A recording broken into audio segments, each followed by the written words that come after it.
All right, so we got the case out of the box. It also comes with a box that is gonna have probably everything we need. Okay, so when I work on a case and I take the case out, I like to get every single panel off so I get access to every angle I need without any disruption. So that's exactly what I'm gonna do. We got our top panel off already. We got our other top panel off already.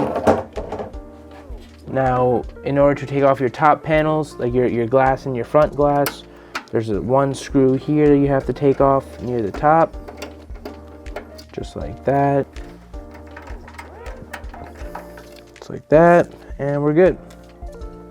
We can now push off on the glass and put it away in the box. All right, so we got our case stripped apart. There's even more that we could do, honestly. I need to take this panel off, which I believe comes off with these two screws. Yep, these two screws. So I'm gonna take these off and I'm gonna access the bracket. And then the bracket I'm gonna install for the vertical mount. So if it goes in like that, then I would want the... All right, so we got the liquid cooler mounted on the bracket that was installed with the case. So this is also new for the 11 Evo. They did things a little differently, which is all good. So first off, let's get the case screws from the box right here. Let's find out what's inside. We got here, we definitely got some stuff. We got some extra zip ties, which will be nice. Some foam padding, which I don't think we need. Some SSD screws, hard drive screws, but I don't think we need. Some more, and then we got what we really came for in a small baggie out of everything else, our case screws. So that was pretty good. All right, so let's open up our bags of screws, and it's pretty obvious which ones are motherboard screws nowadays, but it's also important to read the manual. But in this case, it's the one with the little rings on them. So you want to establish at least around 9 of them for your motherboard, so you don't have any problems. And 9 screws for our motherboard. So this part is, actually what I'm gonna do really quick though is I'm gonna remove this back plate that is essential for cable management. You don't leave it on. There you go. Put this back in the box, and it's time to install the motherboard into the case. Okay, so let's go ahead and insert our motherboard into the chassis. Now, we're just gonna insert it just like this, and we need our radiator to also mount to the top. But before we do that, let's sort of, because when you have such high standards for cable management, it just, things happen step by step. So we have our cables. We want to route our cables like under the motherboard. So we're gonna bring this under just like that. Feed it through these holes right here. And then we're gonna try to find those cables. So it is nice to have help. Typically try to install the hardest screw out of the bunch because of the cables, which are right over here.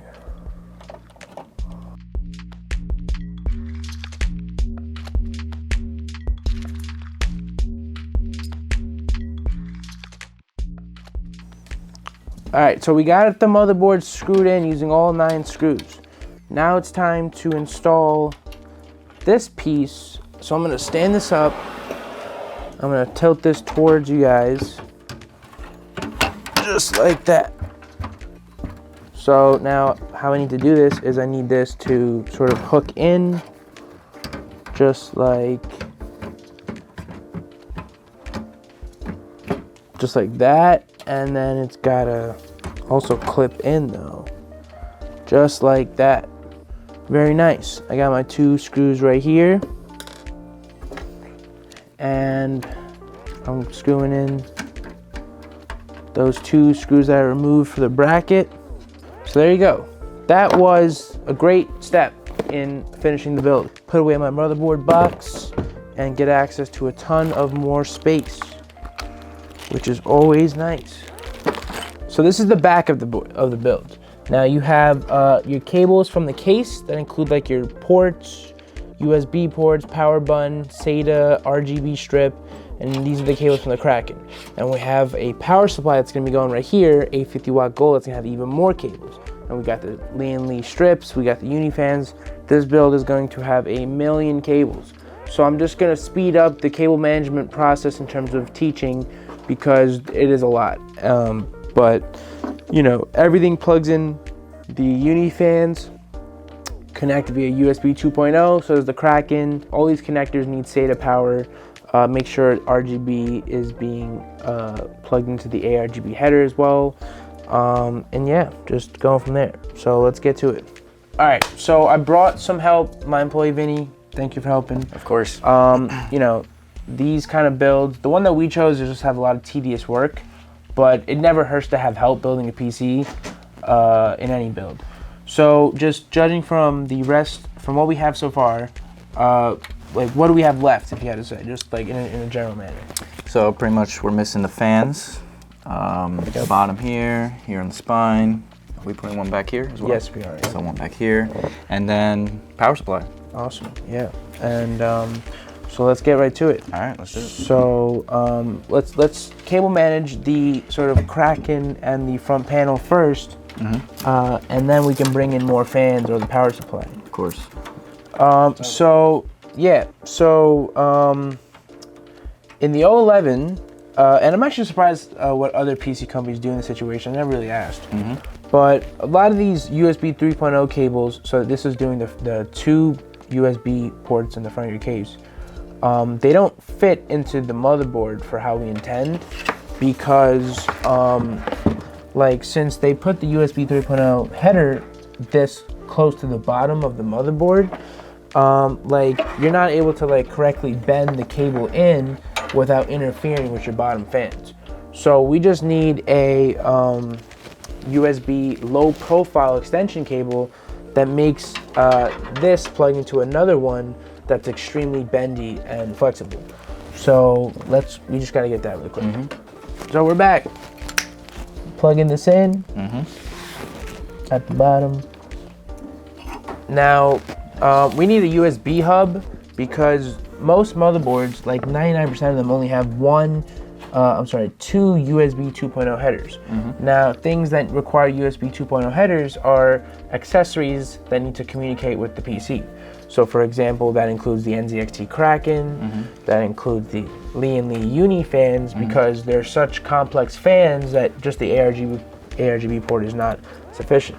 QOs. Now, the last thing that is going to take up a USB 2.0 port is the streamers. The new streamers. So the streamers finally require USB 2.0, which is good news because that means that they are probably just getting more complex, and they are. Unifans need to plug straight into the motherboard that are on the radiator.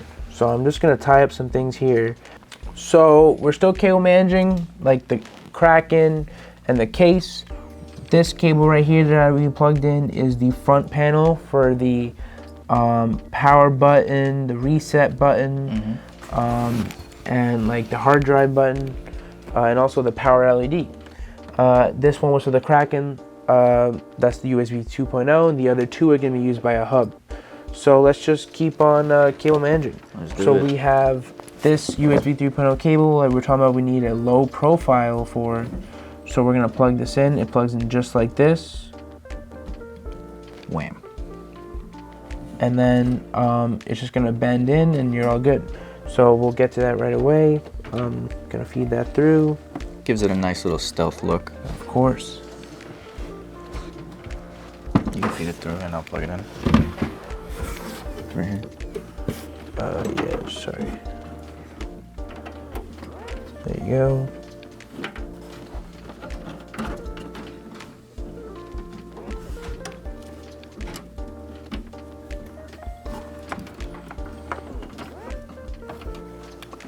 Now, as soon as you plug pretty much anything in this step, you need to cable manage like further.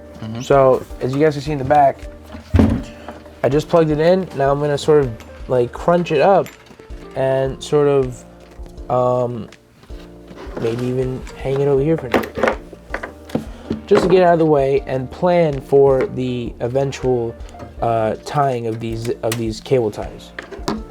So in the meantime, Vinny can go ahead and open up the power supply and also talk about some of the required cables, because in a high-end power supply, you're gonna have fully modular cables, so you get to pick and choose exactly the ones you want and need. Yep. So for this build, we're going with an 850 watt.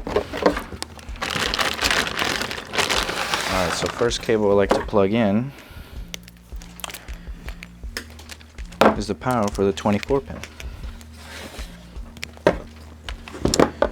So if you're ever confused, this side over here,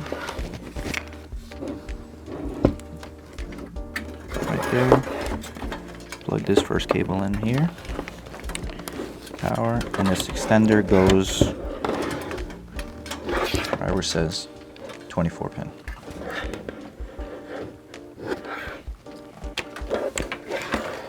And you just push it until you hear a nice little click.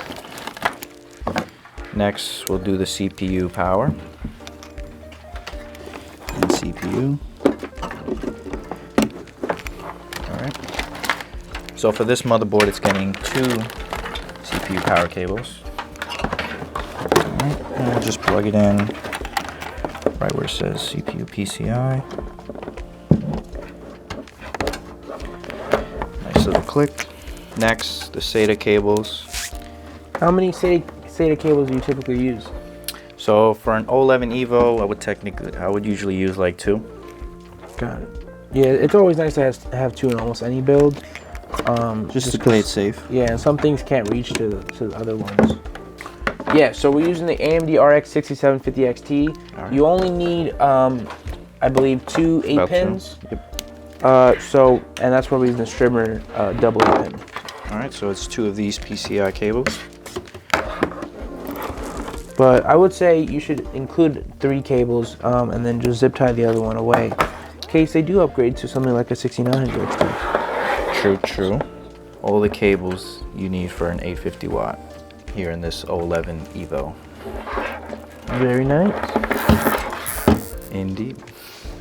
So what I'm doing now is the way the Kraken had a fan splitter built into it for the 3 uni fans. We actually don't recommend doing that. We recommend plugging it straight into the motherboard, because this one cable for the 3 fans kind of struggles with the Kraken that has 3 ports for 3 fans.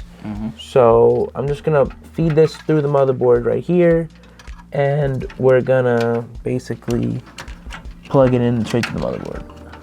And this CPU fan port is great for any additional fans that are meant for cooling just a CPU.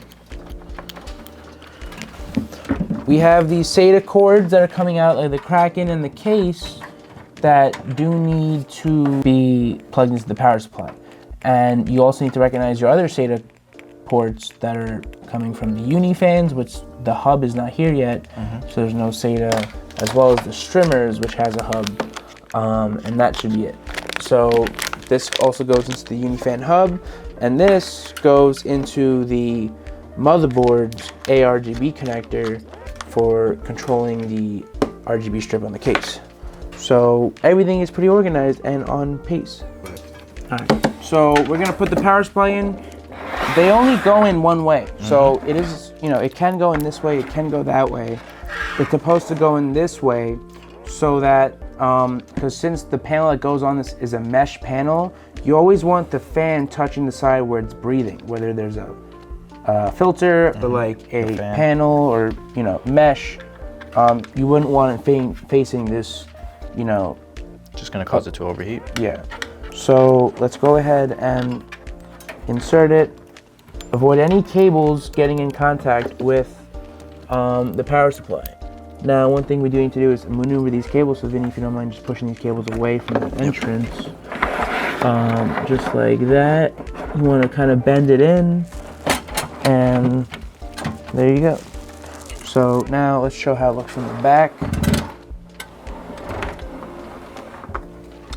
So there's gonna be holes that you need to screw in for your power supply. So they're gonna be right 1, 2, 3, and 4. So you got all your cables. You definitely just want to organize everything, and don't panic. Do not panic. It's not what you want to do either. So you just want to see what you can plug in first, and knock that out of the way. Typically, I like addressing the CPU because there's like no connectors involved, no extensions, nothing. They do make extensions, but for this, we're using the cables that come straight from the power supply. Now, where the CPU cables plug in are right by the top left of the motherboard. So what that means is I'm gonna route it actually up and sort of towards this top area into this hole we absolutely can use right in there. And let's look at where the cable came out on the other side. So here is where the cable came out. Let's see if it's straight. So I want it to come out like this, and I'll show you guys why. I'm gonna move this back a little bit so I can see. And there are my 2 ports that I need the CPU to plug into. One is a full 8-pin, the other is a 4-pin, which means this cable, since I have 2 of them, only one of them is gonna plug the full 8-pin in, and the other one is gonna be broken in half like this to plug into the motherboard. So let's plug in this one first and make this be the first full one. So you have tabs that are located on your cable only on one side, and the tabs are gonna be facing the top of the port that's on the motherboard. So you want it facing in like this on top, and let's just make this cable go in straight, just for cable management's sake, so it doesn't bend. So I'm breaking this one off. We got the full in. Now it's time to get just the 4-pin. I like to clear this off a little bit to give me a little space. No, it's not cringe. That's why it's there. Let's plug that in. Nice. There you go. You always want to push back these cables the way they came and have the least amount of cable showing. It's the whole point of cable management. So here I am zip tying the cable in the back.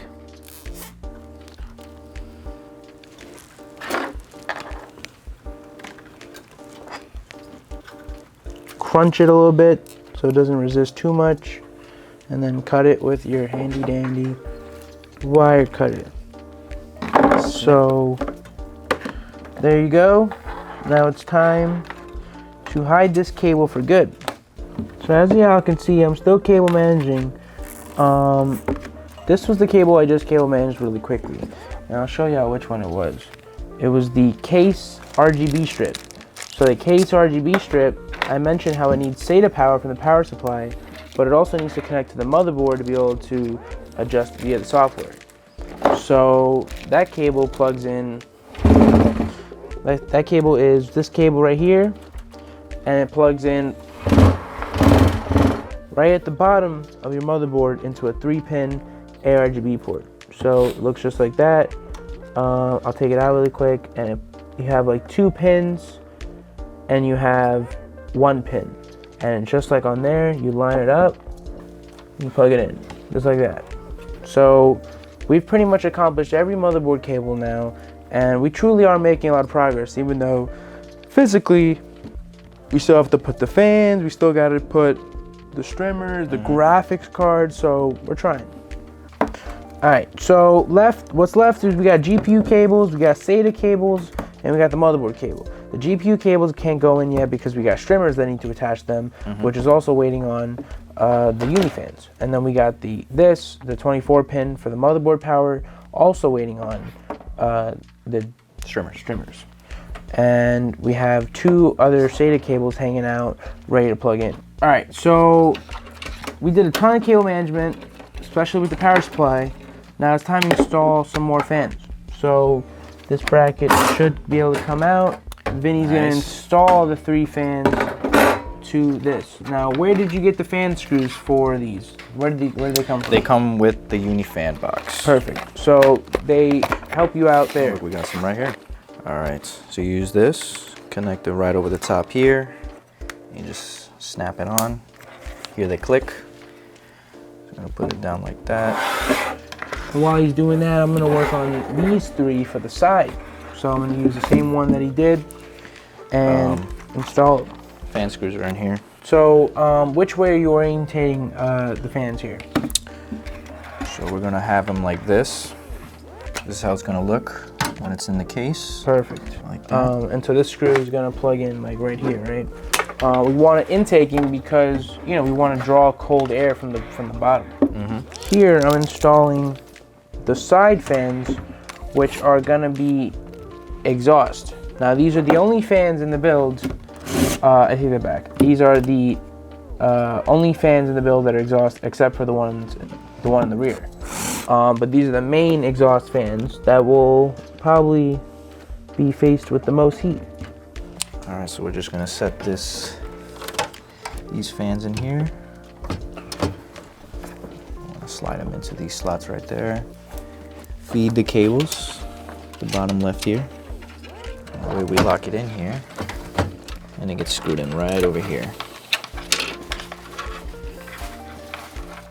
So we have our Fantex vertical mount. That's worth mentioning. Obviously, we're not really at that step just yet, but this is going to allow our GPU to be vertically mounted and look absolutely beautiful because we're here to build art as well as high-performing machinery. Yes. So what's next? Should we get the Unifan controller? Yep. All right, and should we install the rear fan as well, or should we? Yeah, we should do the rear fan. All right, so that's what we need then. All right, so for our 011 Evos, we tend to use a 10th fan here in the back. So I like to slide these cables here in the top left. Yep, you can give it to me. All right, and we post this up right here. So here's our infamous controller. It needs SATA power, which adds another SATA connection that we need, as well as, where's the tear on this? Oh yeah. You might as well just, just cut it.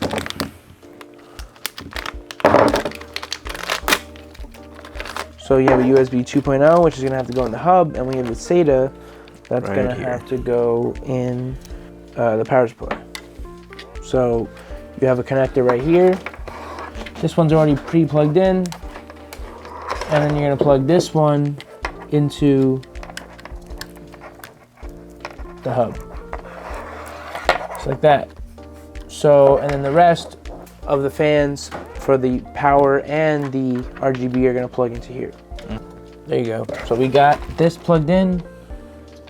This is gonna go into the farthest port. We're gonna get this going as well, like that. So our plan of putting it there is still going great.